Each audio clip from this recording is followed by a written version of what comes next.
Welcome to the final episode of our series, where we take on the Elite Four using vastly underleveled Pokemon.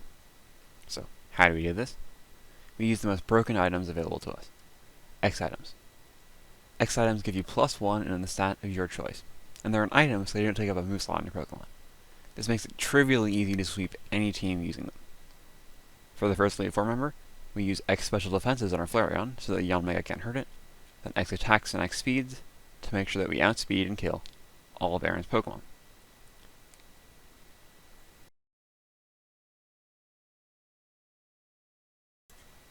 Aaron is pretty easy to sweep, because his Pokemon are frail and aren't very threatening, but Bertha is an entirely different matter. The Whiscash dies pretty easily to a Giga Drain, but the Gliscor poses a significant threat. Its Earthquake will always kill my Roserade, and its part flying typing means that my Giga Drain won't kill it. So, with the Gliscor in, I have to switch out my Roserade. I go into Bronzong. Now, the Gliscor, seeing a kill with Earthquake, will always use it, and so uses Earthquake against my Bronzong, which has Levitate. Then, the Gliscor's Fire Fang will always kill my Bronzong, so it uses Fire Fang, and I switch into Flareon, which has Flash Fire and absorbs the Fire Fang. Then, it sees an Earthquake kill, I can switch into Bronzong. And it sees Fire Fang kill, so I can switch into Flareon. Now, eventually, it will run out of power points for Earthquake, and it will start using Ice Fang and Thunder Fang against my Flareon instead of Fire Fang. Those two moves don't actually do that much to my Flareon, so I'm safe to bring Flareon in and start whittling it down. Now I get even luckier here, because eventually, one of my Fire Fangs will burn the Gliscor. Now Burn halves physical attack, so it pretty much cripples this Gliscor, meaning I have an opportunity to bring my Roserade in, set up with X items, and start a sweep.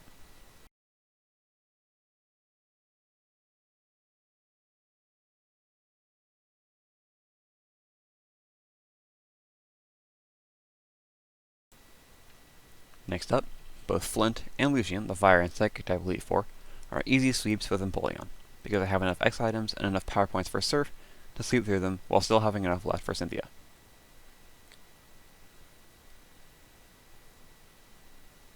Now, as we're finishing up these fights, let's talk about how I'm going to beat Cynthia. Cynthia's lead is a Spiritomb. Spiritomb has pretty meager offensive stats, and it has 4 offensive moves, none of which can actually hurt my Mudkip. That's why Water Steel is an excellent typing.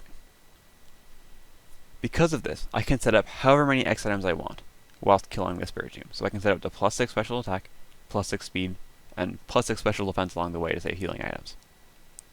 So, this means that I should be able to kill everything that Cynthia sends at me, except for one. I cannot kill the Maladek. But, this entire time I've been planning around one thing, which is the switch in order of Cynthia. The AI will always switch in Pokemon that have a super effective move against you, or that see a kill. Since 4 of her 6 Pokemon, the Roserade, the Togekiss, the Garchomp, and the Lucario, all see a super effective move, they switch in first, and get outsped and killed by Surf. So even the Garchomp, 6 levels above me?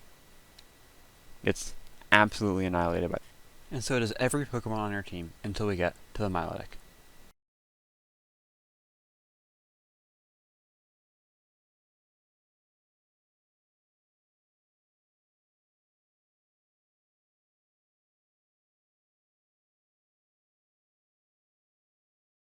This brings us to the final Pokemon, the Milotic. Now the Milotic has Mirror Coat, and Choice Specs means that I have to use Surf.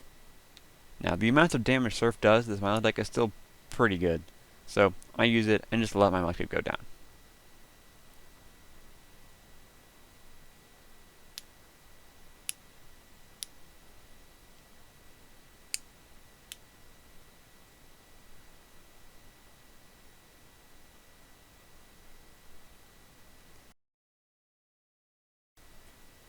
Now, I can just bring my Mudkip back by sacrificing on another Pokemon to revive it.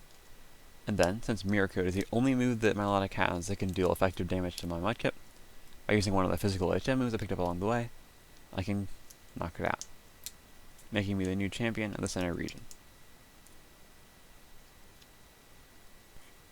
Now, I haven't talked much about the theory behind my actions in this episode. That's because they're quite simple. Just in every scenario, I'm making the best decision I can to win a 66 Pokemon battle. Now, there's actually a pretty big difference between what I'm doing and what the AI is doing, because the AI is making the optimal choice, but from a 1v1 perspective.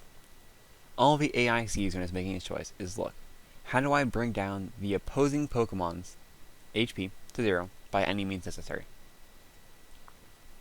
The AI completely ignores any Pokemon that I could have in the back. It only focuses on the one I have in front. While I suppose this is a way to play the game, it's not the best way to play the game. So my strategy of focusing on how to get them down to 0 Pokemon is stronger than their strategy of just continuously trying to get my one Pokemon down to 0 health. You can see this in when I set up against the Spiritomb.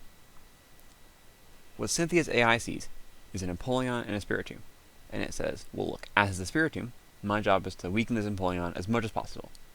So it just continues to use offensive moves, slowly reducing my HP, and hoping it will eventually kill me. Now I, on the other hand, say, look, this Spiritomb isn't a threat to me, and getting rid of it now means that I'm not able to get rid of all of their other Pokemon. So the best way for me to get rid of all 6 of their Pokemon is to set up on it. Oftentimes in game theory, we just draw this 2x2 grid with all of these choices you could make, fill out payoffs, and we're just done. But those payoffs are just a measurement, a reflection of what we think your priorities are. But if we're measuring things wrong, then our payoffs aren't going to be correct. Imagine playing a prisoner's dilemma against somebody who wants to be in prison. Their payoffs are going to be wildly different than yours, and so the strategy that you play can't just be the same as it normally is.